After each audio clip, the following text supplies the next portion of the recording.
Mangwana et du ministère de l'Information ont été supprimés du jour au lendemain. Coïncidence ou dissimulation par des forces terrifiées à l'idée que la technologie de Maxwell perturbe leurs empires gorgés de pétrole? Mais encore une fois, c'est scandaleux.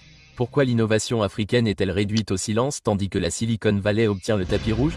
En 2018, Foster Gamble, le cerveau du documentaire Thrive, s'est rendu au Zimbabwe avec l'ingénieur Niels Ragnar. Ils ont testé la machine à énergie plus verte de 500 kW de Maxwell alimentée par le MSED et ont confirmé qu'elle produisait de l'électricité sans source externe, sans fumée, sans miroir, juste de l'énergie brute et propre à partir des ondes ambiantes. Un véritable appareil à énergie gratuite qui maintient les batteries constamment chargées. Il m'a fallu plusieurs mois pour le trouver.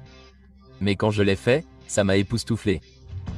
L'Institut de technologie Harari a mené ses propres tests, bouche bée. Mais où est l'article évalué par des pairs? Nulle part, parce que les gardiens mondiaux ne veulent tout simplement pas y toucher. Et oui, il y a de sérieuses ondes de conspiration. Les offices des brevets ont rejeté les demandes de Maxwell, affirmant que sa technologie physique défie la physique, ou peut-être menace simplement des industries valant des milliards de dollars. Vous savez, imaginez des écoliers de village en train de coder sous des lumières qui ne s'éteignent jamais, ou un hôpital sauvant des vies sans coupure de courant. C'est la fierté africaine en surmultiplié. Maxwell prouve que nous ne sommes pas que des survivants, nous changeons le monde. En 2013, il a présenté l'énergie d'air à Spiritage, une entreprise qui a misé gros sur sa fusion technologique spirituelle. Ils ont fait faillite, mais Maxwell a continué à travailler dur. Avance rapide jusqu'en 2025.